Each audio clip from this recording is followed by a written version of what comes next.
할렐루야, 감사합니다. 저는 금산에 있는 하늘솜교회를 섬기고 있는 이재우 목사입니다. 지난 여름에 저희 교회 우리 학생들이 와서 이곳에서 하루 수련회를 가졌습니다. 그래서 그 인연으로 사실 제가 여기 설 수 없는 사람인데 목사님께서 오늘 이렇게 와서 말씀을 전해달라고 하셨습니다. 그래서 또 어떤 말씀을 전할까 했는데 지금 여러분들이 수련회 기간이고 말씀해 주셔도 제가 잘 모르겠고 아무 말씀을 또 드릴 수도 없고 그래서 어떻게 할까 생각을 하다가 여러분들 날씨도 덥고 혹시 이제 휴가를 다녀하셨는지 모르겠지만은 휴가를 또 다녀오지 못하신 분들도 있고 그럴 것 같아서 제가 여러분들에게 해외여행을 시키도록 하겠습니다. 그러니까 이곳이 지금 어디냐면은 비행기 아니고 여러분들 이제 제 말씀을 잘 들으면은 좋은 나라에 가서 구경 쭉 하실 겁니다. 그러니까 이제 돈 하나도 필요 없습니다. 하나님께서 여러분들 오늘 아주 좋은 관광을 시켜주실 건데 그냥 관광은 아니고 선교 역사에 대해서 하나님께서 도대체 어떻게 역사하셨는가에 대해서 말씀드리면서 여러분들 은혜도 받으시고 또 이 오후 시간 졸리지 않습니까? 이게 다 지금 잠자야 될 시간인데 이 잠자야 될 시간 여러분들이 말씀을 듣는 너무 힘드실 것 같아서 아무튼 제가 짧게 그러면서도 은혜스럽게 같은 말씀을 전하도록 하겠습니다. 오늘 우리가 갈 첫 번째 나라는 베트남입니다. 여러분들 베트남을 아십니까? 아시죠? 우리나라는 베트남하고 어쨌거나 뭐가 있습니까? 인연이 있습니다. 물론 좋은 인연은 아니죠. 우리가 베트남과 뭘 했습니까? 전쟁을 하지 않았습니까? 우리가 한 건 아니에요. 사실은 미국에서 파병해 달라고 해서 우리가 전쟁을 하게 되었습니다. 그래서 이제 이런 일이 있습니다. 옛날에 아니죠. 한 10여 년 전에 우리나라 야구 선수가 미국에 가서 이제 야구 선수가 뛰게 되었습니다. 최희섭이라고 하는 등치가 큰 선수가 막 거의 2m가 되고 막 100kg 넘고 미국 선수보다도 더 등치가 좋았습니다. 근데 이제 그 경기를 해설하는 사람이 그 미국 사람이 누구였냐면은 6.25 때 한국에 와서 참전했던 군인이었어요. 그러니까 이제 이분의 할아버지 이분의 머릿속에서는 코리아 하면은 전쟁하고 못 살고 그냥 막 고아가 많고 막 코 질질 흘리고 막 이런 것만 생각이 들어요. 근데 한국 선수가 나왔는데 덩치가 미국 선수보다 더 큰 거예요. 그래서 신기하다고 한국이 원래 다 조그만하고 못 살고 다 거지 같은데 어떻게 이렇게 큰 선수가 나오게 됐냐고 막 얘기를 하더라고요. 여러분들 그 얘기를 들으면 기분이 좋습니까? 안 좋습니까? 별로 안 좋죠. 우리가 지금 미국보다 더 잘하는 것도 얼마나 많은데. 근데 베트남도 마찬가지. 제가 베트남을 가기 전에는 제 머릿속에 베트남 하면 전쟁하고 밀림이 있고 무슨 베트공이 있고 막 그런 데인 줄 알았어요. 그래서 막 다 못 살고 그런 것만 생각하고 갔습니다. 근데 그렇지 않더라고요. 지금 이 표지 사진이 2012년에 제가 찍은 사진입니다. 비행기 안에서. 비행기 날개가 보이시죠? 비행기 안에서 착륙하기 전에 했습니다. 저기 이제 강이 있죠. 이 베트남은 큰 강이 많습니다. 그래서 여기가 이제 호치민이라는 곳이고, 호치민을 옛날에 뭐라 불렀냐면, 사이공이라고 불렀습니다. 근데 그 사이공이라는 곳은, 동양의 파리라고 했습니다. 왜냐면, 이 베트남은 프랑스가 70년을 식민지하면서 세상에 그 유럽식 건물들을 많이 전화가지고, 사실 저는 깜짝 놀랐어요. 이 베트남을 온 건지, 유럽을 온 건지 할 정도로. 건물도 굉장히 멋있는 게 많았고, 그리고 이제 이렇게 강이 많습니다. 강이 많은데 동나이강, 메콩강 해가지고 거의 바다 같은 큰 강이 있는데 저렇게 강 주변에 보시면은 그 섬이 있습니다. 우리나라 여의도 같은 그런 섬이 있는데 세상에 얼마나 이 베트남이 재밌는 나라냐면 그 섬 전체가 골프장인 것도 있습니다. 그 섬 전체에 큰 식당이 있는 것도 있습니다. 그러니까 우리가 생각하는 베트남은 아닙니다. 거기서 특별히 이 호치민이라고 하는 예전에 사이공은 굉장히 발전했습니다. 제가 봤을 때는 대전보다도 더 발전했습니다. 부산만큼은 아니지만 굉장히 발전된 도시인데 중요한 건 이 베트남에서 하나님이 어떤 역사를 이루셨다는 거죠.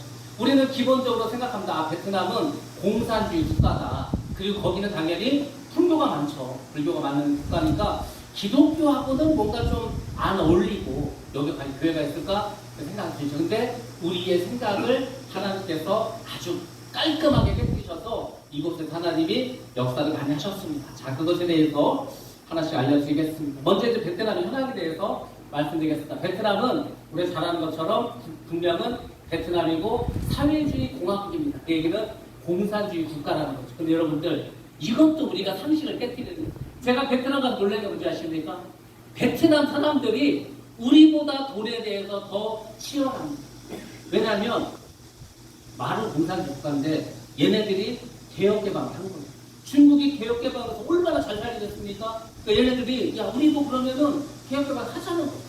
그래서 막 우리나라 삼성, LG, SK 대기업들이 들어가고 무수히만 한국 사람들이 들어가 있습니다. 그래서 이제 그 베트남의 호치민에 가면 그 구가 있는데 여기는 구를 우리처럼 구라고 하지 않고 군이라고 합니다. 1군, 2군, 3군 이렇게 하는데 한국 사람들이 많은 사는 곳이 있습니다. 푸미흥이라는 곳이죠. 푸미흥. 이 푸미흥에 가면 간판도 한국어, 학교도 한국 학교, 학원도 뭐 한국, 영어, 수학, 과외도 한국 사람 엄청 많아요. 뭐 베트남만 몰라도 잘 먹고 잘 살 수 있습니다. 그만큼 한국 사람들이 많이 있습니다.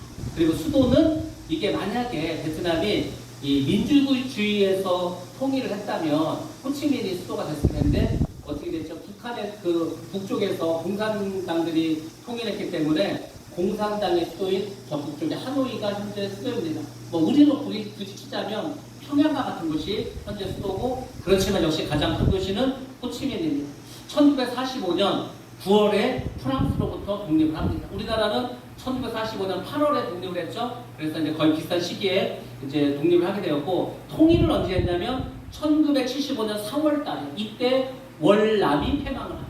왜냐하면 그 월매군들이 탱크를 몰고 제가 이따 보여드릴 건데 이 남쪽에 있는 그 대통령 궁의 철문을 탱크로 밟고 지나가면서 점령해 버리면서 전쟁이 끝나는 거예요. 사실 거기서 이제 항복이 이뤄집니다. 그리고 1976년 1년 지나서죠. 7월 2일 날 이제 통일을 선포하게 됩니다.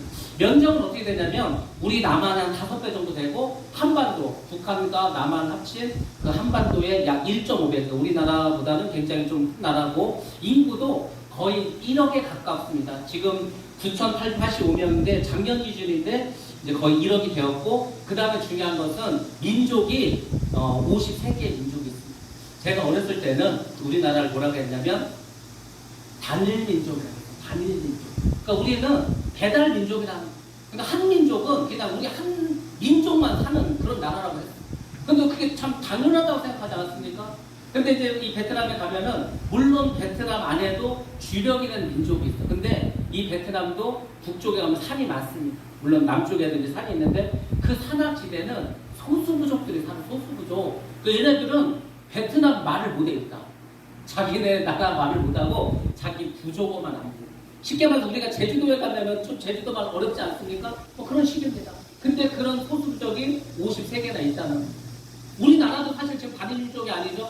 우리나라도 하도 이 결혼들 안 하고 농촌으로 아가씨들이 안 와서 농촌은 다 지금 막 외국에서 동남아에서 중국에서 와서 시집와 살고 있지 않습니까? 우리도 사실 단일민족이 아니에요. 그러니까 여기도 여러 가지 이유로 이제 민족들이 모여서 삽니다.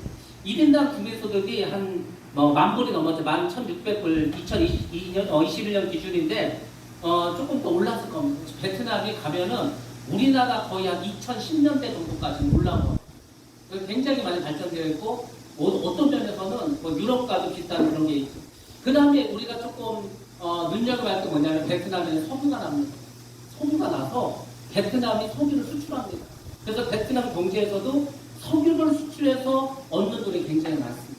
물론 삼성 때문에 얻는 돈이 거의 4분의 1입니다. 삼성이 거기 공장을 세워서 저도 가봤는데 이 베트남 애들이 얼마나 웃기냐면 삼성에 들어가면 우리도 지금 삼성에 들어가면 난리지 않습니까?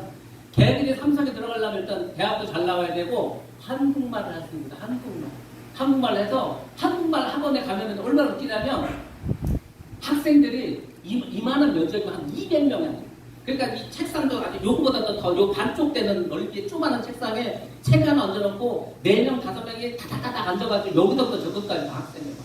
그리고 이제 강사가 막 한국말을 가르치는 거예요. 그럼 강사는 어느 사람이겠습니까? 베트남 사람이. 베트남 사람에게 한국말을 가르치는 거 얼마나 웃기겠어요. 그러니까 미국 사람이 한국에 왔더니 영어를 한국 사람이 막 영어를 가르치는데 막 발음도 막 틀리고 막 그러지 않겠습니까? 막 그런 식이요. 그래서 제가 그 학생들이 한국어 공부를 해가지고 그 책을 한번 봤어. 5급 시험이더라. 5급 한국어 5급 시험에 문제를 한번 봤습니다. 저 여러분들 문제를 내겠습니다. 여러분들 맞춰보시기 바랍니다. 이 한국어 5급 시험의 문제가 이겁니다. 나는 점심을 먹었습니다.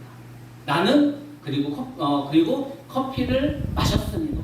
이 두 문장이지 않습니까? 이것을 한 문장으로 바꿔라. 뭐가 될 것 같습니다. 나는 점심을 먹었습니다. 나는 커피를 마셨습니다. 이 두 개 확실한 뭐 어떻게 하면 됩니까? 나는 점심을 먹고 커피를 마셨습니다. 이게 답이에요.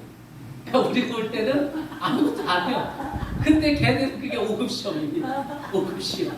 그러니까 뭐 이게 제가 예전에 야 니네 공부하기 싫으면 한국말 하자. 한국말 하니까 베트남 가서 한국 강사 그러면은 대접받지 잘 먹지 잘 살지 막 그 제가 답답하면 그러고 아니 우리나라에 막 90년대 그 글로벌 해가지고 막 영화가 엄청 생기지 않았습니까? 그때 막 미국에서 캐나다, 호주에서 막 원어민 강사가 잔뜩 들어와서 걔들이 뭐 잘난 애들인지 아십니까? 자기네 나라에서 취직도 못하고 아무 할 거 없는 애들이 한국에 왔는데 막 영어를 얼마나 잘하겠습니까? 그러니까 우리는 막 애잡을 막 그 당시에서 월급을 300만 원 주고 막 집을 주고 막 난리 나지 않았습니까? 그러니까 지금 우리가 그런데 동남아 가면 그런 대접받고 한국 강사를 할 수 있는 애들이 그런 좋은 게 있는데 왜 그거 안 하지 모르겠어요.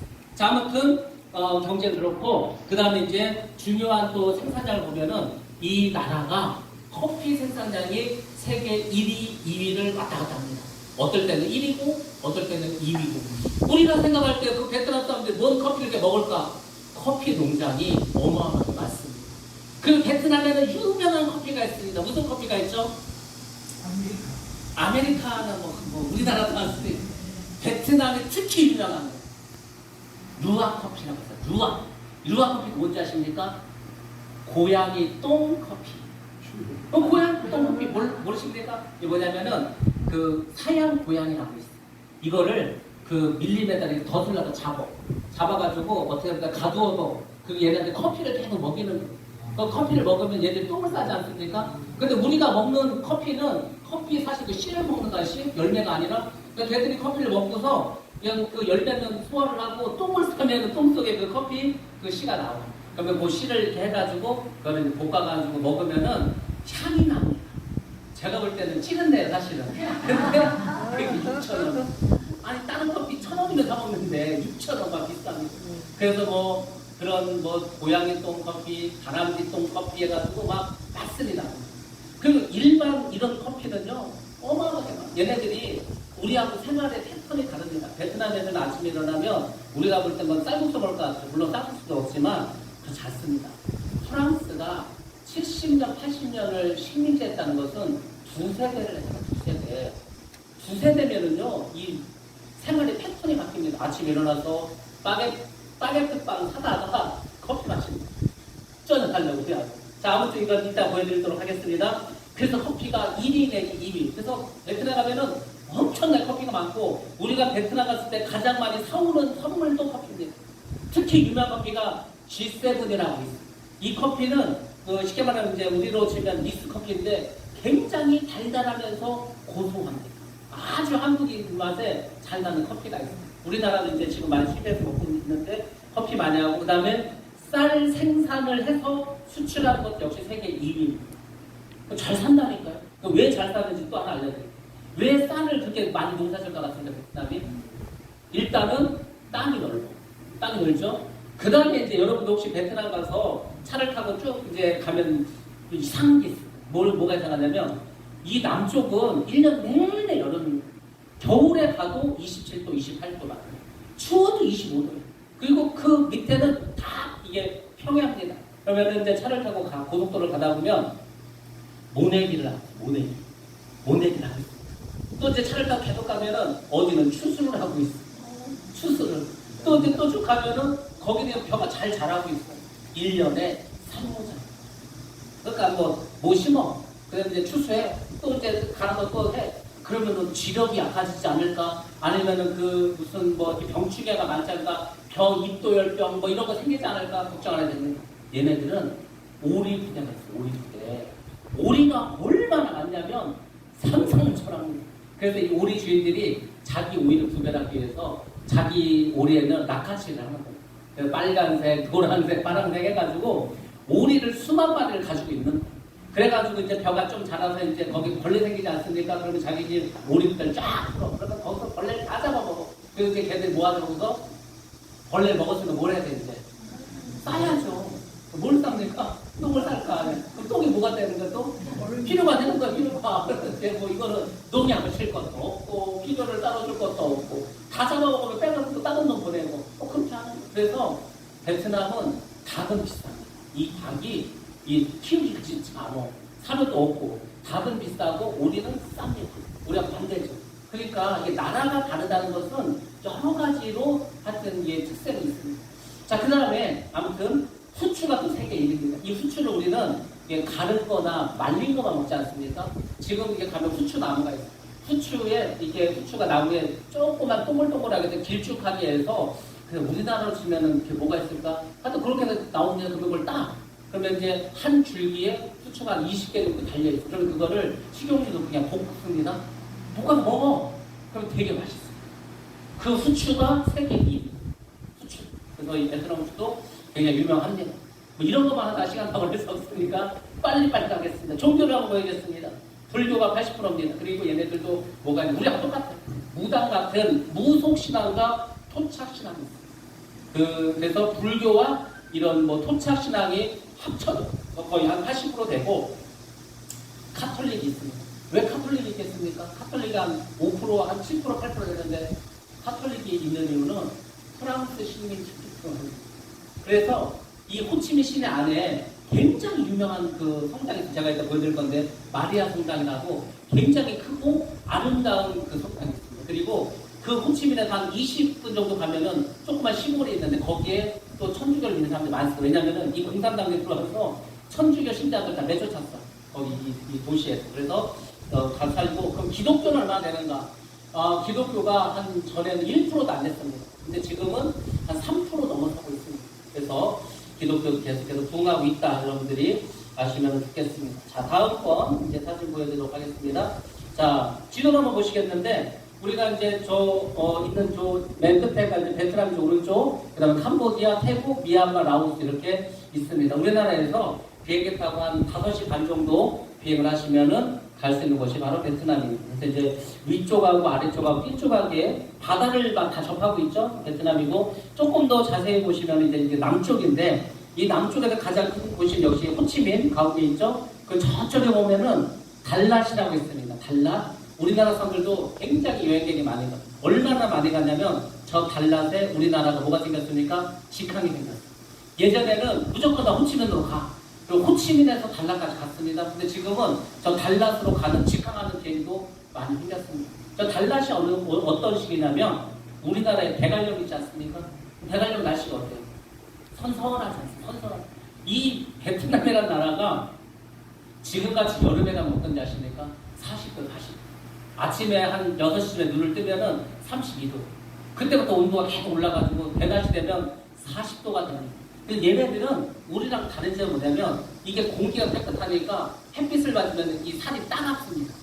그래서 관광객들은 반팔 입고 다니는데 베트남 사람들은 아무도 반팔을 안 입고 다 긴팔 입고 다니는데 왜? 햇빛이 따가우니까. 그래서 지금 아무도 안 돌아다녀. 낮에는 다 어디 숨어있던지 그늘에서 잠자고 있던지 하고 절대 안 돌아다니고 여기 돌아다니면은 전부 다 이제 더위 먹어가지고 이 사람이 살 수가 없습니다. 그런 곳이고 그 다음에 이제 이쪽에 메콩강이 이쪽에 있고 이쪽에 이제 컨터라고 하는 유명한 도시가 있는데 이 컨터는 여러분들이 이제 TV에서 보셨을 거예요. 저 컨터라는 곳이 메콩강 하루입니다. 거기 가면 뭐가 있냐면 수상시장이 열리는 거예요. 그러니까 배에다가 누구는 수박을 팔고 누구는 파인애플 팔고 누구는 호박을 팔고 해서 자기들이 농사 지은 것을 배에다 싣고 나서 막 배에서 이제 새벽 이게 장사하는 거예요. 저도 한번 가봤는데 굉장히 많습니다. 그래서 이 베트남이 농사도 잘 되고 서부도 있고 땅도 넓고 사람도 많고 그렇게 해서 지금 굉장히 발전하고 있다. 근데 그 발전하는 이유는 뭐냐면 다릅니다. 제가 베트남에 가게 된 이유가 뭐냐면 저희 신학교 동기 목사님이 베트남에 가서 신학교를 하나 세웠습니다. 그게 1996년. 굉장히 일찍 갔었죠. 1996년은 베트남에 아주 못 살았습니다. 농사도 잘 안 됐습니다, 솔직히.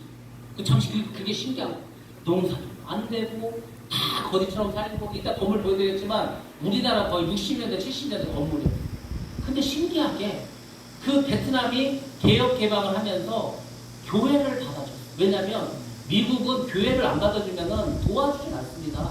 그래서 교회를 허용해줘서 어느 정도 교회를 허용하니까 이 저주받은 땅이 축복의 땅으로 바뀌는 거예요. 그 참 신기하죠. 농사도 갑자기 잘 되고 경제도 발전하고 막 그렇게 됩니다. 자, 생활상과 사회상을 이제 간단하게 말씀드리겠는데, 자, 일단 아까 말씀드렸죠. 아침에는 바게트 빵을 팝니다. 자, 이 바게트 빵이 우리나라도 팔죠. 우리가 이렇게 길게 파는데 얘네들 이렇게 조그맣게 짧게 팝니다. 자, 저만큼 이렇게 쌓여 있는데 저렇게 한 둘레, 한 7개 정도 되죠. 8개 되는데 저 정도면 얼마나 할까요? 한국 돈으로? 저 빵 8개? 예? 한국에서 8,000원.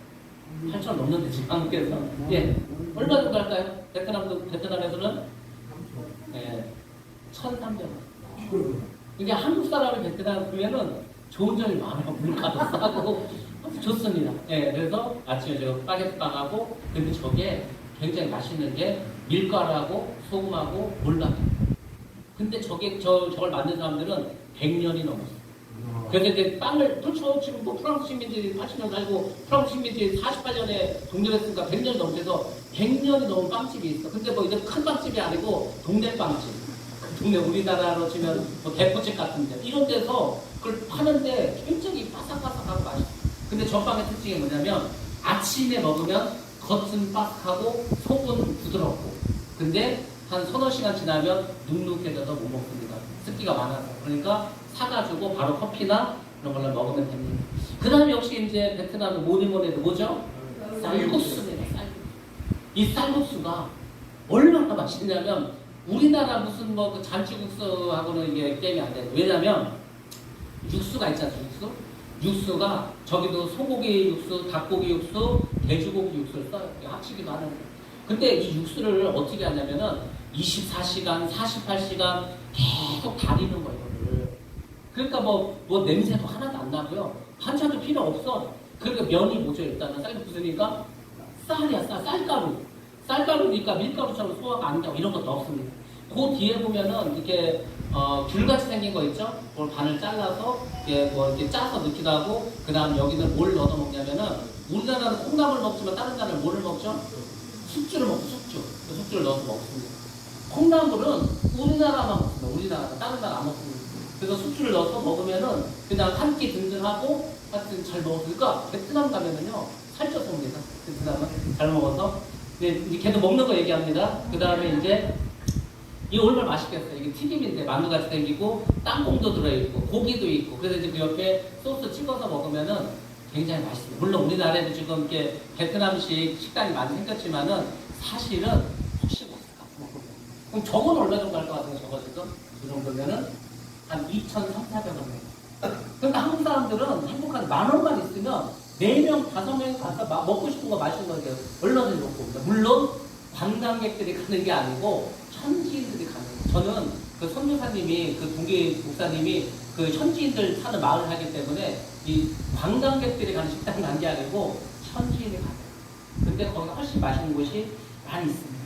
그 다음에 이제 이걸 이제 빠질 수 없는데 이 뭐 같습니까? 저게 뭐냐면 돼지갈비입니다.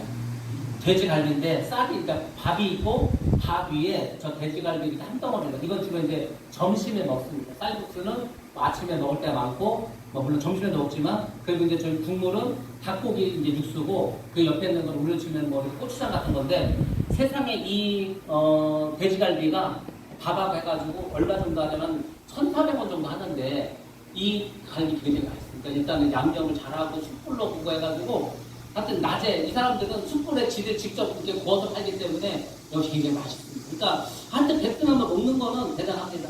그리고 이제 이게 반새우라고 해서 우리나라처럼 거의 빈대떡 같습니다.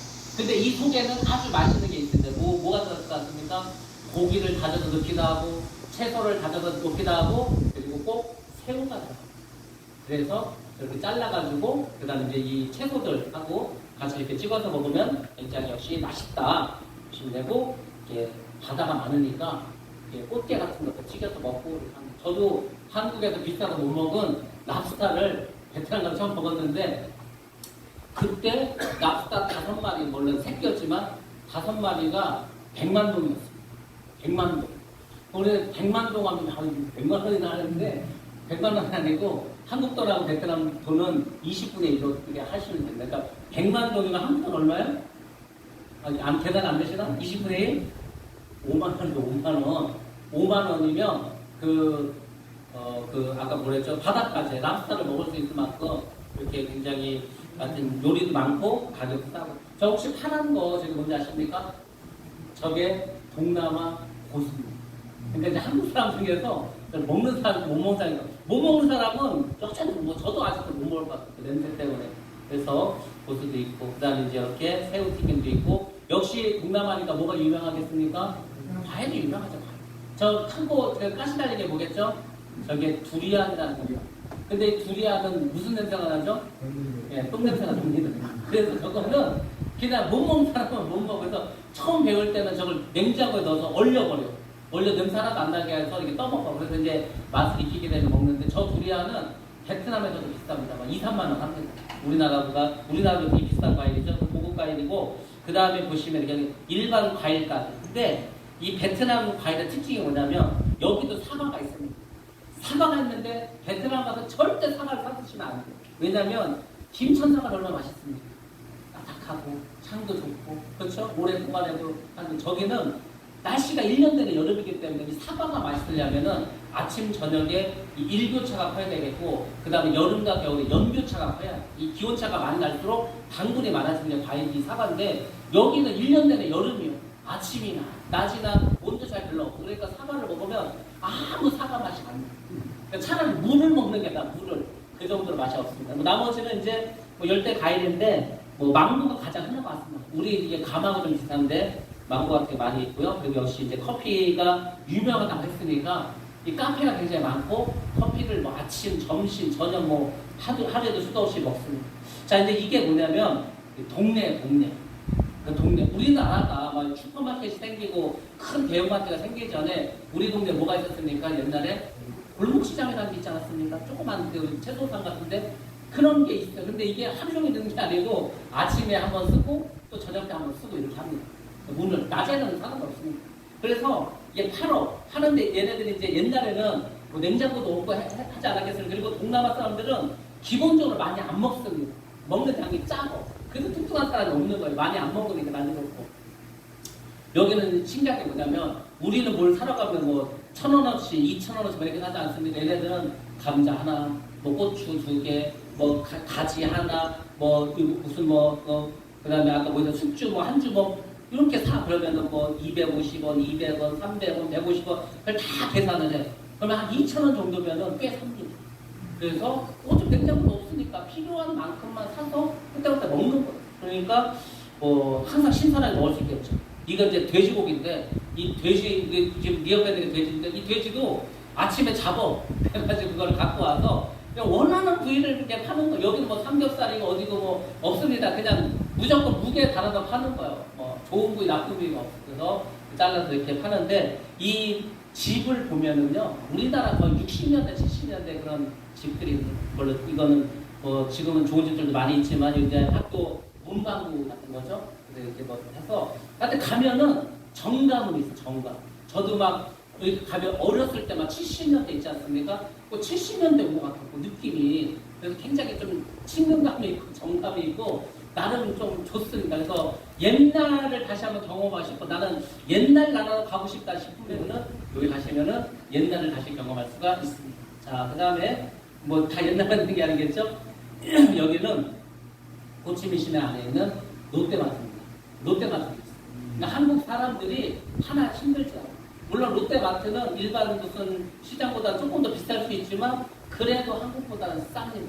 근데 이런 건 있습니다. 제가 처음에 베트남에 갔을 때는 베트남의 물가가 진짜 싸다고 느꼈어요. 여기 이렇게 싸서 얼마나 이 사람들 어떻게 살지 싶을 정도로 굉장히 싸다고 느꼈어요. 그러니까 우리나라에 30% 40%밖에 안 됐어요. 우리나라에서 1,000원이면 여기는 한 2, 300원 할 정도로 쌌습니다. 근데 지금은 그 정도가 아니에요. 지금은 우리나라에 1,000원이면 여기는 뭐 700원, 600원, 뭐 800원 이렇게 합니다. 물가가 많이 올라서 그만큼 잘 살게 되었다 이렇게 보시면 되겠죠. 주거 형태를 보겠는데 이 베트남이라는 나라가 굉장히 재밌는 게 뭐냐면 공산주의 국가지 않습니까? 그러니까 이제 땅을 사고 팔고 하고 집도 사고 팔고도 해. 근데 땅 주인은 무조건 나가. 그러니까 이제 어떤 땅을 사고 팔 수 있는 권리는 있지만 실제 그 땅 주인은 될 수 없고 공산주의이기 때문에. 그런 게 하나 다르고 그 다음에 이 한국 사람의 입장에서 볼 때 베트남의 정말 매력적인 게 있습니다. 부동산에서. 그게 뭐냐면 양도세가 없잖아. 양도세. 세상에 우리나라 양도세 얼마나 비싼데 집이 세 채면 양도세 60% 내야 됩니다. 집이 세 채면 뭐 세 채 이상은 더 많아져. 양도세가 없어. 그리고 증여세도 없어요. 내가 집이 한 1억짜리가 있는데 그냥 자식한테 주고 싶어. 그냥 주면 돼. 우리나라요. 내가 지금 살아있는데 자식한테 집을 그냥 줘. 물론 5억 미만은 그 상속세는 안 물지만 증여세는 40% 나옵니다. 증여세가 40%. 1억짜리 집 주면은 세금 4천만 원 내야 돼 우리나라. 여기는 그거 없습니다. 그래서 굉장히 이제 부동산 이쪽으로 굉장히 유리한데 그러다 보니까 이제 법이 생겨나더라고요 베트남. 그래서 이제 집이 이렇게 됐는데 굉장히 집이 좁죠. 왜냐면은 얘네들이 한 필지를 파는데 한 필지가 4m예요. 4m고 한 11m인가 10m 정도 됩니다. 그러니까 집을 높게 줄 수밖에 없어요. 높게. 그러니까 기본 다 30집이에요. 그래서 이제 들어가면은 그냥 계단이 있고 한 층이 있고 또 올라가면은 계단이 있고 한 뭐 방 하나 있고 이런 식으로. 그래서 부자들은 물론 필지를 여러 개 사가지고 넓게 집을 짓지만 보통 서민들은 한 필지 4m. 어렸을 때 뭐 서양인들 구경하기가 쉬웠습니까? 어려웠지. 요즘이나 이제 좀 외국 사람들 보죠. 그나마 이제 동남아 일하러 온 사람. 근데 이 베트남은 옛날부터 서양 사람들이 여기에 와가지고 식매지도 하고 장사도 하고 프랑스가 왔어. 영국도 왔어. 뭐 그러니까 외국 사람들, 뭐 독일 사람들, 서양 사람들이 많이 왔기 때문에 그 사람들이 자기가 살려고 지금 이렇게 잘 되는 것도 있고 또 지금 베트남에 부자가 많이 생겼습니다. 그러니까 자기들이 부자니까 역시 집을 크게 짓고 살았다. 이런 집도 있습니다. 얼마나 크고 이게 한 집인데 이렇게 해서 사는 사람들이 있고 이건 조금 옛날 집이지만 이게 무슨 경찰집인데 뭐 이렇게 뭐 한국에서도 뭐 전혀 빠지지 않을 만큼 좋게 해서 합니다. 자 여기가 이제 아까 말씀드린 달랏이라는 겁니다. 이 달랏을 아까 말았는데 이 달랏이 해발 1500m에 있는 곳입니다. 그러니까 여기는 한여름도 25도, 26도, 27도예요. 그게 이게 뭐죠? 굉장히 살기가 좋은 곳이다. 그래서 이 달랏을 가면은 뭐가 많냐면 프랑스가 식민지했을 때 프랑스의 귀족들이 여기다가 전부 다 별장을 해놔요. 그래서 여기 가면은 그냥 스위스예요, 뭐 스위스. 그러니까 건물 자체가 다 서양식입니다. 지난달인가 MBC에서 나 혼자 산다라는 프로가 있습니다. 거기서 걔네들도 뭐 전현무하고 뭐 이런 애들이 여기 달랏에 갔습니다. 근데 이 달랏에는 광장인데 뭐 저녁이 되면은 이 파카 입어야 돼. 파카, 얇은 파카. 그래서 저녁이 좀 쌀쌀하고 낮에도 덥지 않고. 그러니까 베트남에서는 최고의 도시죠. 뭐 덥지가 않으니까. 그래서 굉장히 발전되고 관광지라는 거 보시면 되겠고 이거는 옛날 프랑스 시절 때 건물들입니다. 낡기는 했지만 그래도 아니 우리나라 일제시대 때 이런 건물이 있었습니까? 여기는 벌써 100여 년 전에 200년 전에 이런 건물이 있었다. 물론 이제 뭐 낡고 오래되긴 했지만 그리고 여기는 우체국입니다. 이 호치민에 있는 우체국인데 역시 옛날에 프랑스 사람도 있었던 건물이겠죠. 그러니까 건물이 이런 식으로 유럽풍 건물이 많아. 그래서 이게 베트남에 온 건지 유럽에 온 건지 하고 여기가 이제 바로 뭘 것 같습니까? 이게 건물이 너무 반듯한 거 보니까 여기가 남쪽의 그러니까 그 베트남 남쪽 대통령궁입니다. 우리가 치면은 청와대. 여기를 뺏기면서 이제 나라가 이제 빼앗기게 된 겁니다. 이렇게 분수도 있고 저 분수 뒤쪽에 보면 뭐가 있냐면 탱크가 2대 있습니다. 그 탱크가 뭐냐면 그 탱크가 바로 이 대통령궁에 철문을 부시고 들어왔던 그 탱크입니다. 그래서 이제 딱 상징적으로 듣고 저기 가면은 우리나라 청남 프랑스에서 배로 실버하십니다. 저 벽돌이 베트남 땅이 아닙니다. 저 벽돌 하나를 그 프랑스에 다 씌워 가지고 와서 저렇게 쳤어요. 그래서 이제 시내 가면은 이런 성당도 있고 그 옆에 이게 청색의 빌딩 있지 않습니까? 이게 다이아몬드 프라자라고 해서 백화점 같은 거 시켜요. 백화점. 그래서 그때 이제 건물도 깨끗하게 있고 베트남은 시내나 공원이 굉장히 깔끔하고 깨끗하게 되어 있어요. 항상 관리를 하기 때문에 그래서 가면은 되게 좀 한국 사람 같은 좋습니다. 굉장히 좋은 게 베트남이다. 그리고 이제 요게 아까 그 건물에서 앞쪽으로 봤을 때 저 동상이 이제 호치민이라는 사람의 동상입니다. 호치민이 누구냐면 그 프랑스에서 독립을 할 때 독립운동을 한 사람이에요. 그러니까 우리나라 치면은 김구 같은 사람, 이승만 같은 사람입니다. 그리고 저 호치민이 공산당의 대표가 돼서 쉽게 말하면 이 베트남을 통일한 사람입니다. 그래서 호치민은 최고의 베트남 사람들에게 국구가 되었습니다. 그래서 도시 이름도 호치민이라고 하고 그 베트남 돌을 보면 호치민 사진이 들어가 있고 다 호치민이다, 다 호치민이다 되어 있습니다. 그리고 앞에 저렇게 높은 빌딩도 있고 호텔도 있고 제일 뒤에 보면 제일 높은 건물 있죠. 저게 68층인데 누가 졌냐면 현대에서 졌습니다. 그러니까 여기가 이제 그 베트남 시내 호치민의 가장 시내 중부 쪽이라고 이제 보시면 되는데 여기 가면은 한국 건물도 많고 한국 회사도 많이 있고 뭐 외국 사람들 많이 들어와 있고 볼 수 있고요. 밤에 보면 없습니다. 개전에도 저런 데 없습니다. 대전도. 그러니까 뭐 호텔 무슨 뭐 여러 가지 백화점 그래서 여기가 진짜 베트남인지 뭐 정글 생각하고 전쟁 생각하고 이렇게 하고 베트남 가면은요 그 모든 생각이 다 깨져버립니다. 굉장히 잘 되어 있고 그리고 전 세계에서 많이 서양 사람도 많고 동양 사람도 많고 그렇습니다. 역시 밤에 찍은 건데 더우니까 밤에 사람들이 많이 나와 있어요. 광장에 나와가지고 뭐 커피숍 뭐 맥주집 뭐 해가지고 굉장히 많이 있습니다. 그리고 한국 사람들이 또 베트남 가면은 좋아하는 게 있어요. 이 베트남은요 한국 사람이 그러니까 한국 사람이라면 남자든 여자든 일단 가면은 모기를 싫어합니다. 왜 그런지 아십니까? 혹시?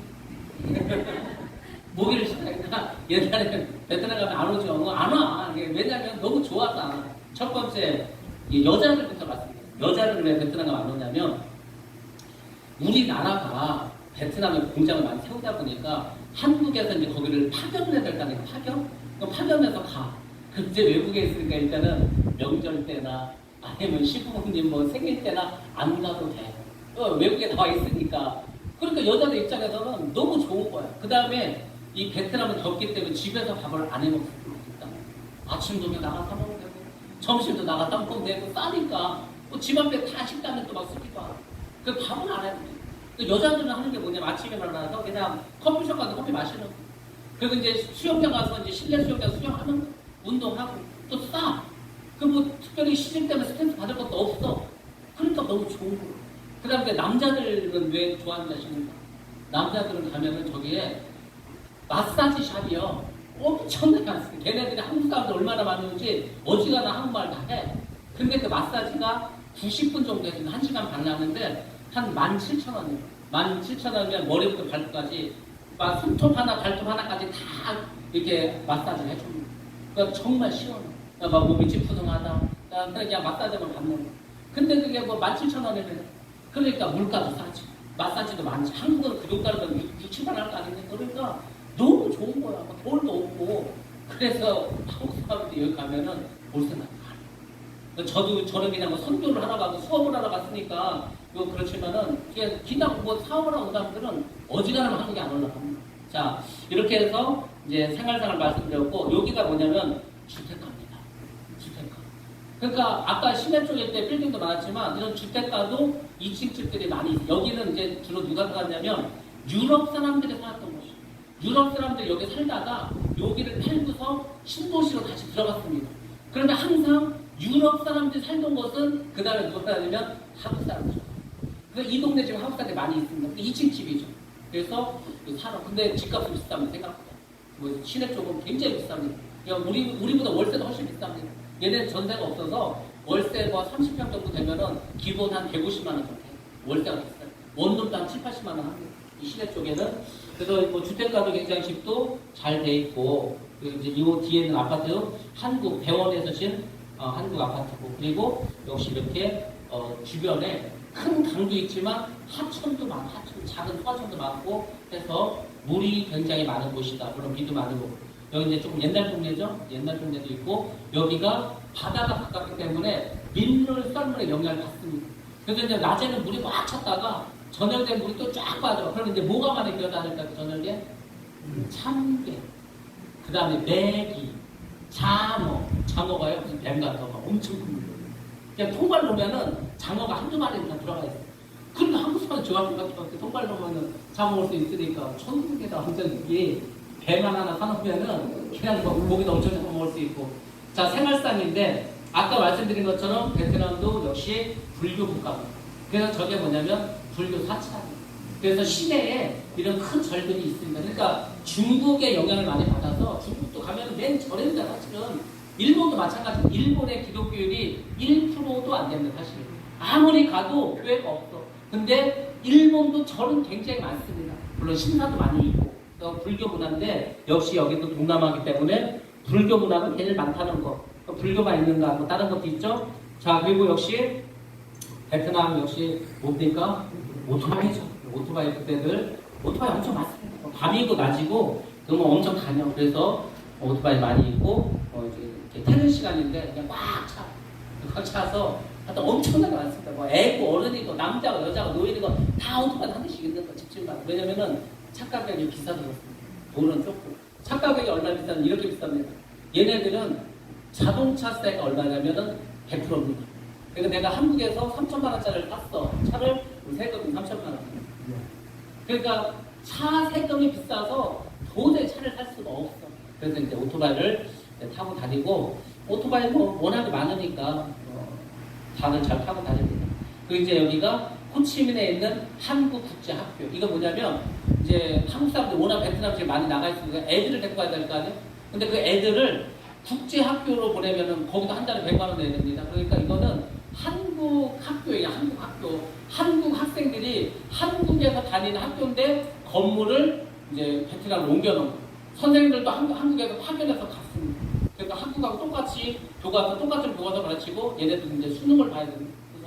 그래서 한국 학교도 있고 그 옆에 일본 학교, 그 옆에 대만 학교 해가지고 많이 있습니다. 그리고 호치민 안에는 국제학교가 5개가 있습니다.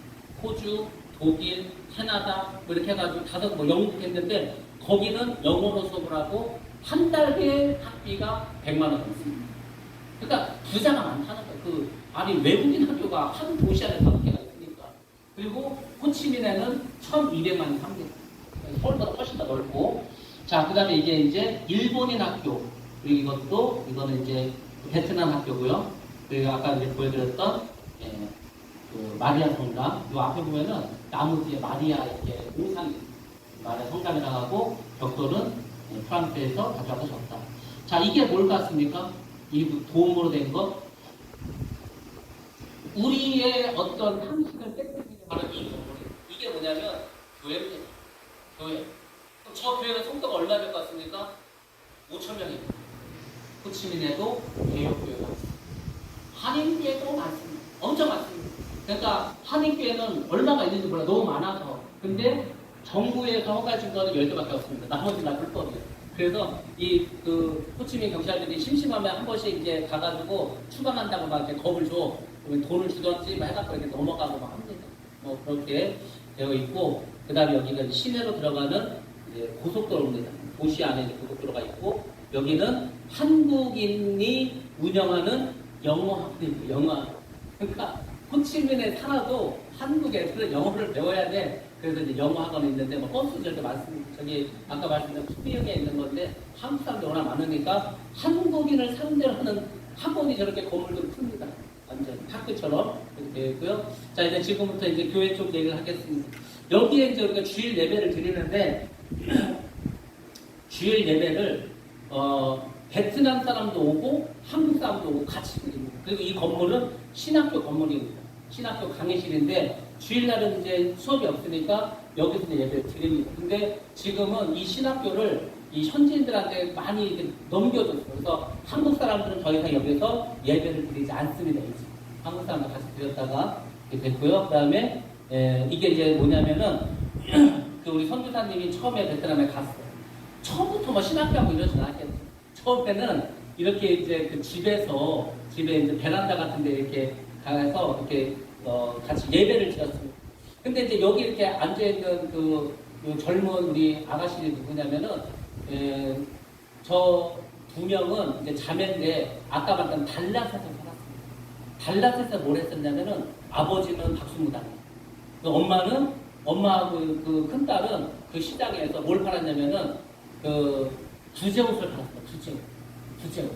근데 이제 이 선교사님이 달라스를 전달하 갔는데 세상에 이 딸이 학교도 안 가고 엄마하고 이제 장사라는 그 시장에서 너 이렇게 너 예수를 믿겠냐? 너 나를 따라가겠냐?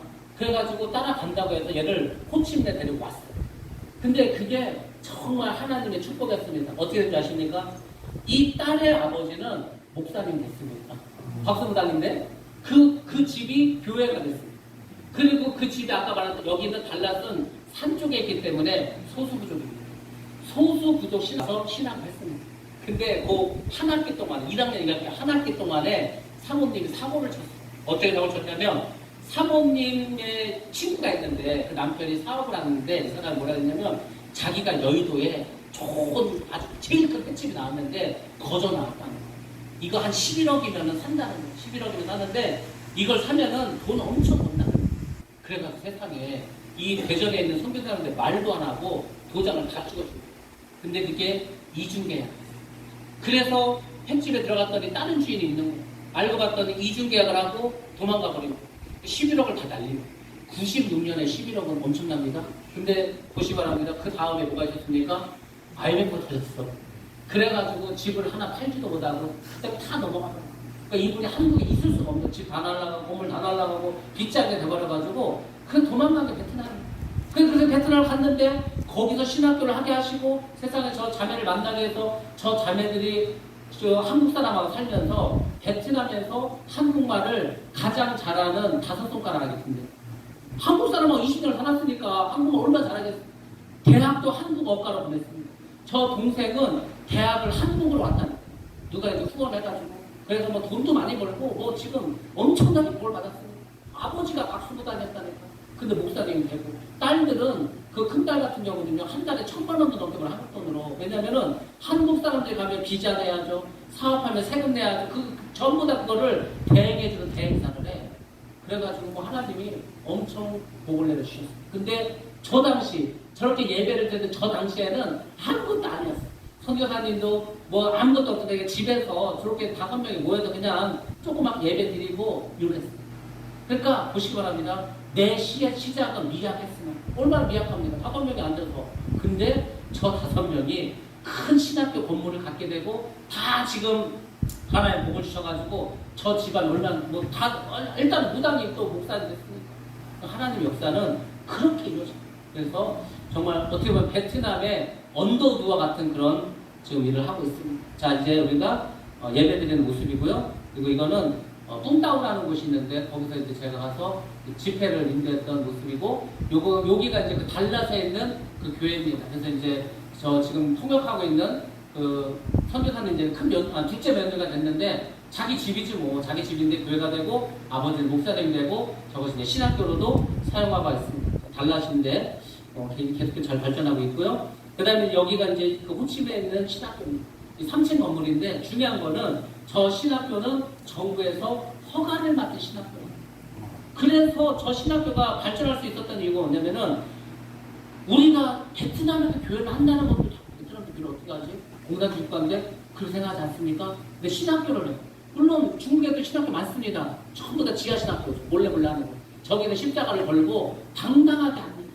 아주 정말 하나님의 복을 주시고 정부에서 허가를 맡았어요. 허가를 맡아서 신학교를 하게 되고 저곳에서 이제 4년제인데 한 학생들이 한 100명 정도 있습니다. 그래서 한 학년에 한 30-40명 입학을 하고 그래서 이제 수업을 하고 있는데 저기에서 벌써 많은 학생들이 졸업을 하고 자기 고향에 가서 교회를 개척하고 교회를 또 건축도 하고 해서 지금 베트남 안에 굉장히 많은 교회들이 우리가 지금까지 져준 교회가 50개가 넘습니다. 그러니까 건축해준 게 50개가 넘고 그냥 이렇게 건물 얻어 해준 거는 100개도 넘고 굉장히 많이 지금 일하고 있습니다. 제가 이제 수업하는 모습, 강의 모습이고요. 학생들. 이 베트남 학생들이 우리하고 다른 게 뭐냐면 우리나라는 언젠가부터 학교에서 차력경례가 없어졌습니다. 그 차력경례 아십니까? 수업하기 전에 선생님 오시면 차력, 뭐 반장이나 주번에서 경례 이런 거 하지 않았습니까? 근데 이게 어느 순간 일제 잔치라 해서 없어져 버렸어요. 대학생들은 아예 안 했고 뭐 중고등학교는 했습니다 그래도 없어져 버렸어요. 여기는 대학생인데도 교수가 딱 들어가면은 과대표가 일어나서 차례 정리하고 있다. 그러니까 이게 얼마나 다른지 우리나라는 지금 이게 선생님들 인사를 안 하니까 선생님을 뭐 때리기를 뭐 하지, 수업 시간에 나가 뒤에서 뭐 치마를 들치지 난리가 나지 않습니까? 욕을 해야 되지? 한마디도 못 했는데. 근데 여기는요, 그 선생님들은 따뜻한 게 있습니다.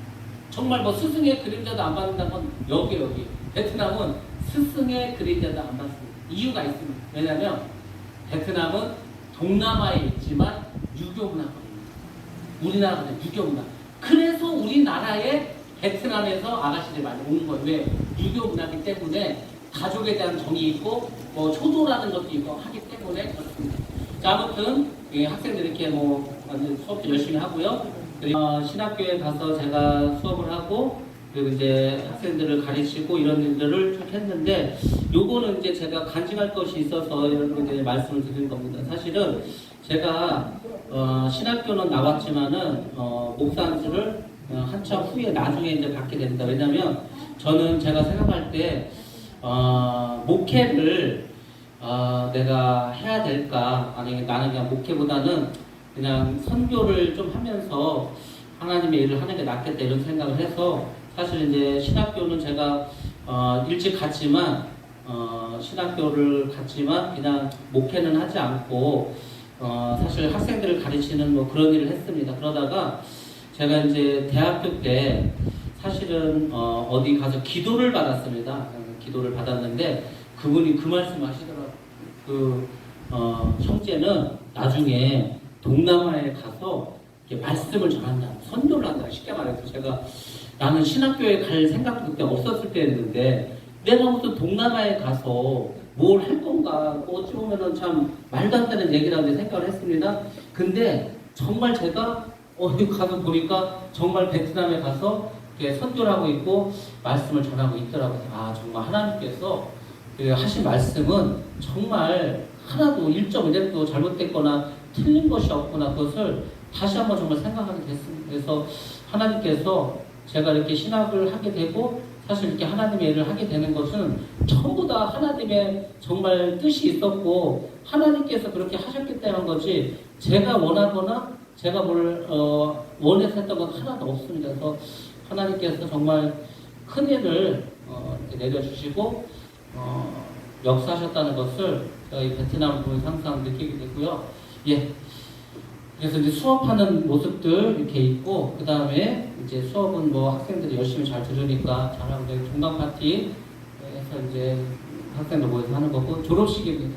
졸업식 할 때는 학사모를 씌워주고요. 같이 이제 졸업식에서 은혜를 나눕니다. 여러 이제 교수님도 오시고, 자, 이제 집회를 하게 되는데, 우리가 이제 수요예배를 하지 않습니까? 그런 것처럼 수요일날 이제 수업이 끝나면 저녁에는 부흥회를 합니다. 부흥회. 그래서 이제 책상을 치우고 학생들이 이제 바닥에서 이제 찬양을 해요. 그럼 찬양을 보통 얼마큼 하냐면 한 뭐 40분, 50분 이렇게 뜨겁게 찬양을 합니다.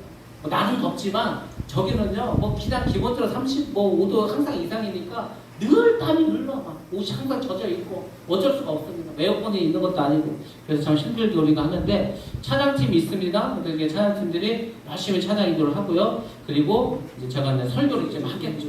그래서 뭐 찬양을 하고 이제 말씀을 듣고, 물론 제가 이제 베트남어를 하는 건 아니고 제가 이제 설교를 한국말로 하면 이제 통역을 해주는 그런 이제 사람이 있고요. 그리고 이제 통성기도를 하고 우리가 뭘 해주냐면은 안수기도를 해주게 돼요. 안수. 그래서 이제 안수기도를 이렇게 하기도 하고 이렇게 하는데, 그렇게 이제 안수기도 하다가 제가 이제 이때가 언제였냐면은 2014년 정도 그 정도 됐습니다. 2014년에 무슨 일이 있었냐면은 이 선교사님이 수술한다가 한국에 들어와 버렸어요. 그리고 저는 이제 베트남 가서 수업을 해야 되는데, 그래가지고 베트남 선교사님은 한국에 있고 저는 베트남 가서 수업을 하는데, 사실 제가 단독으로 집회 인도를 한 적도 없고 사실은 좀 되게 부담이 됐습니다. 그래가지고 이제 설교야 뭐 했으니까 하는데 집회를 혼자 인도를 하시라고 이렇게 안수도 했고 혼자 해준 적도 없었는데, 근데 너무 제가 그때 부담이 됐어요. 그래가지고 설교가 끝나고 이제 우리가 기도하기 전에 찬양하지 않습니까? 그때 불렀던 찬양이 임재라는 찬양이에요. 임재. 하늘의 문을 여소서 이곳을 하면서 찬양을 하는데 제 마음이 여전히 불안한 거예요. 야, 큰일 났다. 이거 지금 선교사님 없이 내가 혼자서 이 안수를 해야 되고 하는데 너무 너무 막 이게 막 불안하고 자신도 없고 이거 내가 과연 할 수 있을까? 그러니까 찬양을 끝이진 않고 계속 똑같은 찬양을 한 머릿속 생각을 해야 되니까 그래서 20분을 똑같은 찬양 임재를 불렀습니다.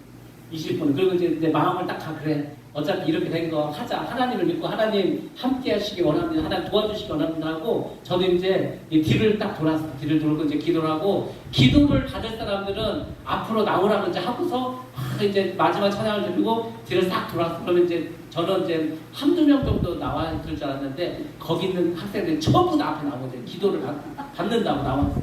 근데 안수를 해줘야 되는데 안수를 해줘야 되는데 이게 보통 이제 안수하면 저기는요 이게 한국하고 틀려. 안수하면 이렇게 사람들이 넘어갑니다. 막 성령이 막 수하니까.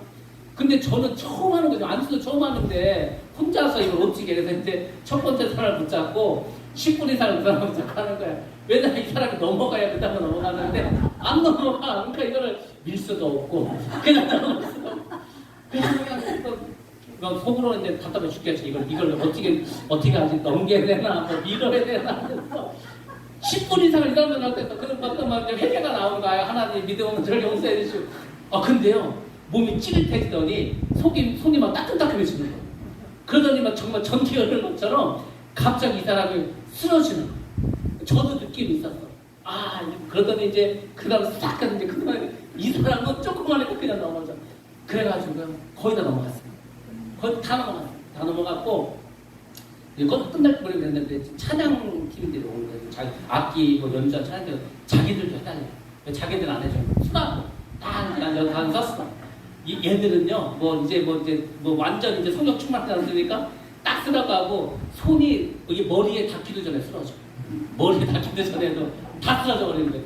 야, 그래서 제가 선교를 가는 이유가 한국에는 이런 일이 없습니다. 한국에서는.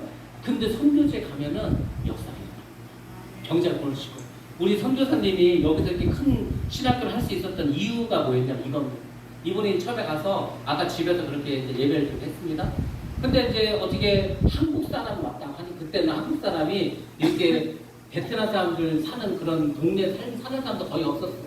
근데 어떻게 소문이 났냐면 한국에서 어떤 아저씨가 왔다는 거예요. 근데 한국에 그 베트남에 누가 있습니까? 1996년이면은 베트남 전쟁이 끝나고 한 20년 정도밖에 지나지 않았어요. 그렇죠? 근데 그때 누가 있겠습니까? 라이따이야입니다. 라이따이 누군지 아십니까? 베트남에 전쟁하러 갔다가 애를 놓은 거예요. 거기서. 그래서 아버지가 한국에 다 가버렸어. 그러니까 얘네들 태어나보니까 아버지가 없어. 그 차들 굉장히 많습니다. 근데 얘네들이 아버지의 나라에서 왔다는 거죠.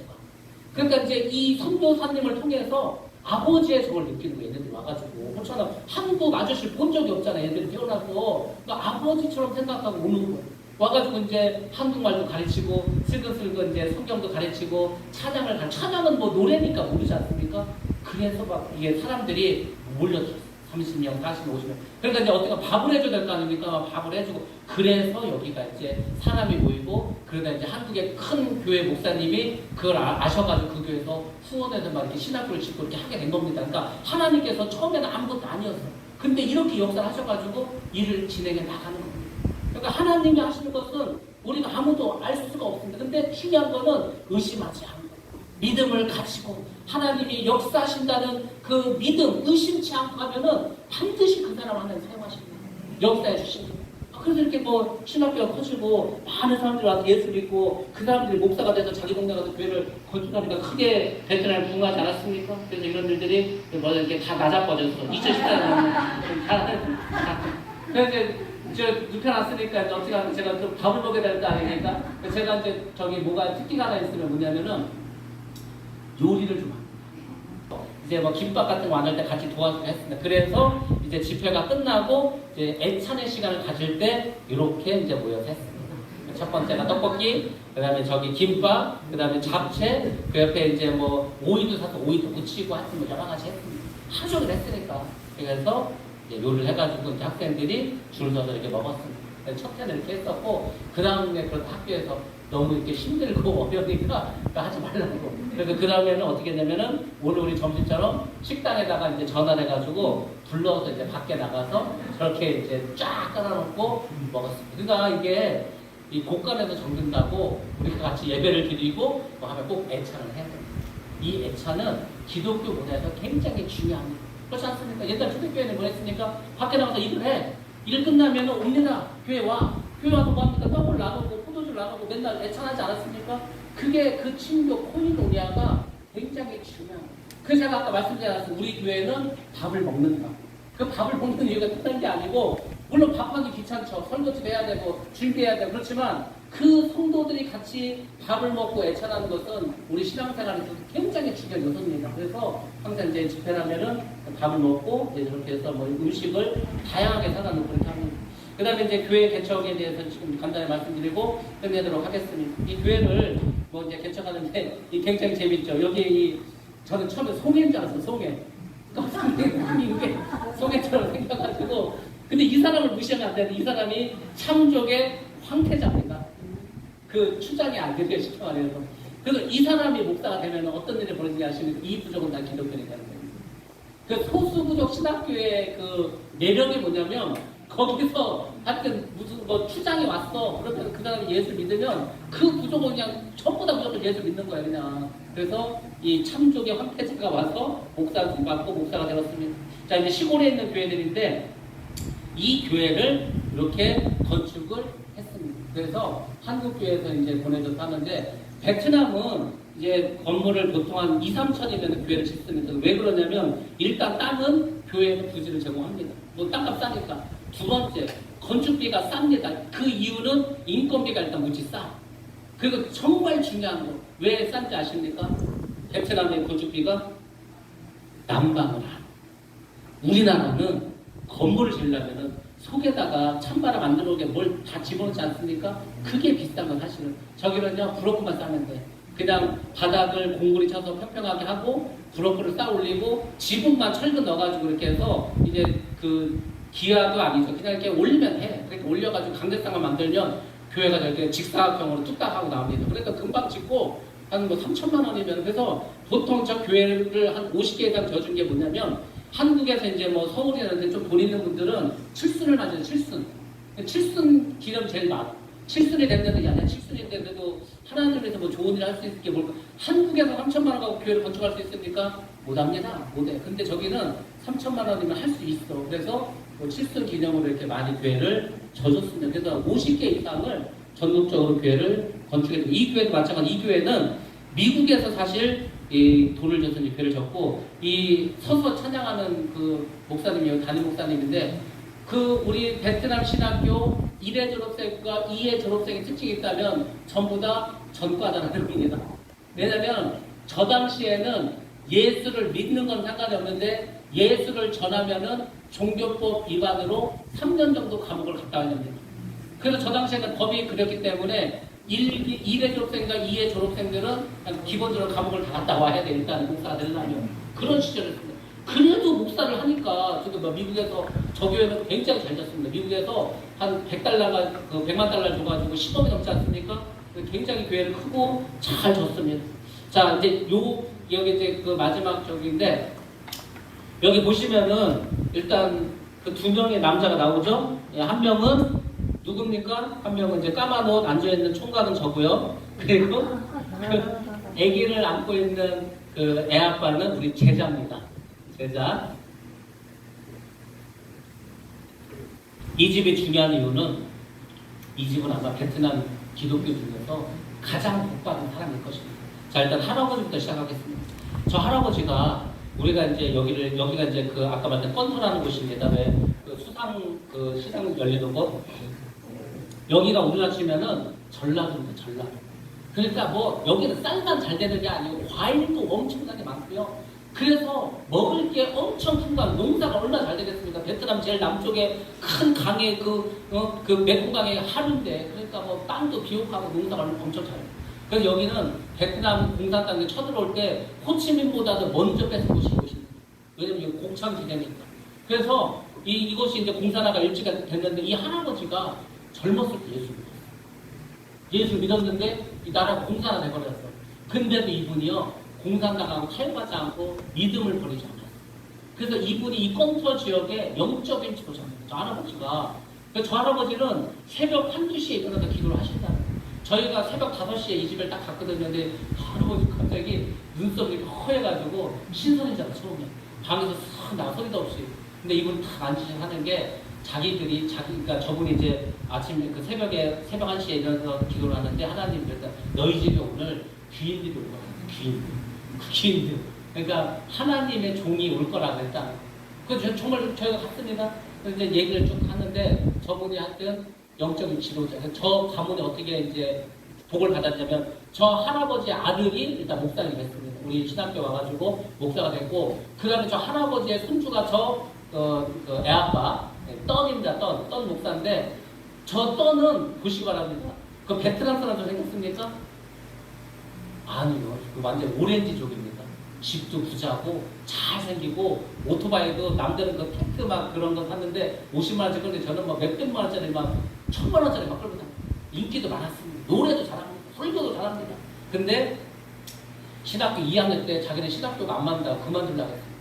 그만두려고 하는 것을 그 선교사님이 말을 잘해서 다시 주의 종의 길을 가게 해서 이제 목회를 굉장히 잘하는데 저 아기가 축복의 열매입니다.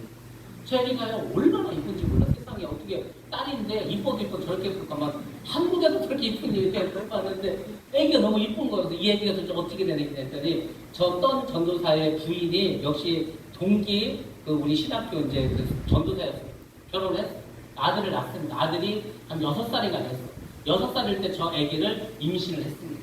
임신했는데 베트남도 뭐가 있냐면은 남아 성소상이 있어가지고 임신을 하면 뭐 하죠 우리나라? 아들인지 딸인지 초음파 검사하지 않습니까? 했는데 초음파 검사를 하고 양수막 검사를 했는데 애가 뭐라고 하냐면은 그 의사가 다운 증후군이다. 다운 증후군 임신을 했는데 저 딸을 그때 한 6개월 정도 됐는데 그래가지고 애를 뭐 지우라는 거 의사가 아이고 뭐 자기 나도 뭐 할 거냐고 지우라고. 네? 근데 이제 이 부부가 우리는 하나님 믿는 사람이고 우리 하나님 주신 생명 우리가 어떻게 지우자고 우리가 안 지운다고 하고 우리는 그 대신 기도할 거라 그래가지고요 저 두 부부가 같은 우리 신학교 그 동료들 선후배들한테 기도 제목을 놨어요. 우리 애기가 지금 6개월 정도 됐는데 다운 증후군이다 한다. 그러니까 기도해달라고 기도를 했습니다. 기도를 하고 난 딸이 저 딸이 근데요 얼마나 이쁜지 빨리 보세요. 아니 어떻게 이렇게 이쁜 애가 있을까? 하나님이 다운 증후군이라는 한 애를 기적적으로 이렇게 정상적으로 이쁘게 태어나게 했어요. 그 바람에 저 지역에요 예수 믿는 사람들이 얼마나 되는 저 전도사가 저 교회만 500명이 넘습니다. 근데 그 500명이 다 10대 20대 막 다 젊은 애들이고 장난 하나님이 저 과정을 그런데 대대로 정말 하나님의 복을 3, 4대까지 복을 크다는 기본으로 주시고 저 할아버지 때문에 놀랍도록 이제 축복을 하셨죠. 그래서 애기도 이쁘고 자 여기는 이제 그 아까 그 할아버지의 아들 교회입니다. 그 떤 전도사 이제 아버지 교회죠. 예, 그 아버지는 신호림은 여러분 보시면 제일 왼쪽에 두 번째 왼쪽에 계신 분이고 그 다음에 여기는 떤 전도사가 하는 교회입니다. 이 교회 안에 들어가면은 굉장히 이제 시설도 잘 돼 있고 한데 자 이거는 뭐냐면 귤이죠 귤. 저 집안을 하나님이 어떻게 복을 주셨는지 이렇게 복을 주셨어요. 저기가 이제 과일이 잘 되는 곳이라 맞지 않습니까? 일단은 저 지역이. 근데 이제 뭐 가수원 한다는 거 가수원한다고 저는 그냥 가수원에도 뭐 과일나무 한 몇십 그루 있네 보다. 근데 갔는데 저기 있는 가수원이 어떤 수준이냐면은 산 몇 개가 가수원에 그냥 산이 막 몇 개가 있어. 그럼 어디까지 내가 저기까지 가. 그래서 이제 주로 하는 게 귤, 오렌지, 귤과 오렌지를 결합해서 또 새로운 어떤 품종에서 그런 걸 만드는. 막 어마어마한 게 많아. 귤이 막 귤하고 도대체 그러면은 1년에 이거를 얼만큼 이렇게 생산해야 하니까 1000만 톤 하는데 1000만 톤. 1000만 톤은 얼마지? 그러면은 그 팔면은 얼마가 남자 했더니 10억이나 10억. 한국 돈으로 10억 돈이 아닙니다. 10억 돈이면 10억 돈이면은 한국 돈 5천만 원밖에 안 되는데 10억 원이요 원. 그래서 이 하나님이 이 집을 물질적으로 엄청 복을 주셨어요. 그래서 저 집 뭐 하냐시니까 신학교에서 뭐 이렇게 필요한 것도 다 됩니다. 저 교단에서 뭐 이렇게 필요한 거 저 집에도 다 돼. 다 근데 하나님이 공짜가 없는 거예요. 그렇게 헌신하고 하니까 복을 주시고 그렇게 복을 받아서도 하니까 그렇게 그 장애라고 했는데 태어나고 그러니까 이렇게 이쁜 딸이고 장애. 그러니까 보시면 하나님이 역사하시면 저주받은 땅고, 저주받은 나라도, 베트남 같은 나라도 이렇게 축복의 나라 같으면 한국 보시면 한국같이 미신 좋아하고 한국같이 못 살고 한국같이 미개한 나라가 있는지 아십니까? 언더우드 선교사가 그 선교편지 쓰면서 얼마나 가슴 답답한지 너무 어둡다, 너무 깜깜하다. 도대체 이런 나라는 생각도 못했다. 그래도 예수 똑같은 걸로 보았습니다. 그러니까 여러분들이 내가 지금 어떤 거 이거 다 소용없고 내가 얼마나 하나님을 잘 믿고 있는가. 문제가 아니고 내가 믿음이 없는 게 문제다. 여러분들이 그걸 잘 보시면은 역사하십니다. 이것은 그 호치민 안에 있던 전도사가 사는 그 건터 지역에 있는 호텔인데 우리가 갔을 때가 이제 11월에 했는데 그런데 이 호텔 지금 짓고 있는데 이 호텔이 거의 다 짓긴 했는데 이 호텔 지금 이 방을 자기들이 빌려가지고 성탄절 기념 예배를 하겠다는. 공산주의는요 집회의 자유가 없습니다. 자기들 마음대로 못 모여. 그러니까 이게 막 몇천 명이 5천 명 모인다고 했었는데 5천 명이 모이려면 무조건 공산당한테 신고를 해야 돼. 근데 기독교 그 행사를 한다고 5천 명이 모인다고 해주겠습니까? 네, 해줬어요. 그래가지고 저 호텔에서 인도 목사를 모셔가지고 집회를 했습니다. 그러니까 막 하나님이요 지금 뭐 우리만 모르고 있어. 우리만 나만 몰라. 지금 하나님이 뭐 이런 공산주의 국가로 이슬람 국가로 저 아프리카로 엄청나게 지금 역사하고 있습니다. 말 나오기는 하나 문제 되겠어. 우리 교회를 빼고 하나님 지금 어떻게 역사하신가를 말하겠습니다. 전 세계에 많은 나라 200개가 넘는 나라가 있습니다. 기독교 국가들이 있죠. 그러면은 전 세계에서 가장 기독교인이 많은 나라가 어딜 것 같습니다. 예수를 믿는 사람이 가장 많은 나라 1위가 어딜 것 같습니까? 어디가 예수 믿는 사람이 제일 많은 것 같습니까? 우리가 상처로 생각할 때는 뭐 미국, 뭐 캐나다, 뭐 이런 거, 호주 이런 거 생각합니다. 아닙니다. 전 세계에서 가장 기독교인이 많은 나라 6천만 명이 있습니다. 그 나라의 인구의 6천만 명. 1위가 어딘지 아십니까? 나이지리아, 아프리카 국가가 세계 1위입니다. 그 다음에 세계 10위 안에 아프리카 국가가 3개가 있습니다. 이디오피아, 우간다가 12로 2천만 명. 우리나라 1,000만 명도 안 됩니다. 지금 기독교인이. 우간다 2천만 명이 넘습니다. 이디오피아 잘 알지 않습니까? 솔로몬 왕 때 누가 쓰는 게 때문에 뭐가 어쩌네? 코로나가 문제가 아니랍니다. 제가 아는 그 서울 쪽의 목사님 교회는 코로나 기간에만 450명의 성도가 새신자가 늘었습니다. 새신자가 450명 늘었는데 코로나 기간에만 늘었어요. 국민일보도 나왔습니다. 코로나 때 우리가 잘하는 것처럼 20명 이상 못 들어가겠습니다. 근데 새신자만 450명 늘었다고. 그럼 뭘로 생각할까요? 하나님은 기도하고 믿고 하나님을 끝까지 의지하면 그 개인이든 그 교회든 그 나라든 축복해 주실 줄로 믿습니다. 그러니까 여러분들 이 베트남뿐만이 아니라 우리 대한민국도 다시금 우리가 생각을 바꾸셔야 돼요. 이게 우리가 이렇게 해외의식에 빠져 살 것이 아니라 정말 하나님 함께 하신다 믿으시기 바랍니다. 자, 이제 교회를 개척한 것 좀 보이겠습니다. 이 동나의 교회인데 처음에는 이랬습니다. 제가 이따 저녁에는 미얀마 얘기를 해줄 겁니다. 미얀마는 더 하나님 역사가 아까 엄청난 역사였는데 뭐 이런 집입니다. 근데 이렇게 교회가 벽돌로 바뀌었는데 이게 아까 제가 했던 그 뿡따오에 있는 믿음의 교회 이 달라시다고 그 아버지가 무당이었는데 교회로 변해보시고요. 여기 이제 달라교회고 이렇게 해서 이제 큰 교회들도 있고 이게 이제 가장 최근에 제가 갔었는데 코로나가 터지기 몇 달 전에 갔었는데 이게 딤강이라는 곳인데 굉장히 덥습니다. 이곳은 아버지가 목사님이었어요. 근데 그 사모님이 정말 그 공산당을 치하해서 얼마나 신앙생활을 그 사모님 정말 대단한 말을 안 하는데 뭐 거기서 카리스마가 느껴져.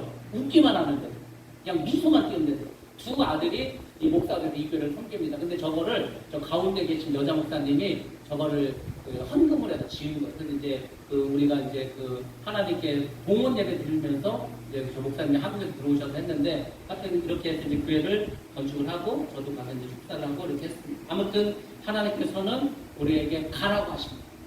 가야죠. 일단 가야 될 거 아닙니까? 가서 뭡니까? 말씀을 가르쳐야 되겠죠. 그래서 어떻게 합니까? 행하게 해야 되겠죠. 그리고 제자를 하면. 그래서 지금 베트남에 많은 제자들이 있습니다.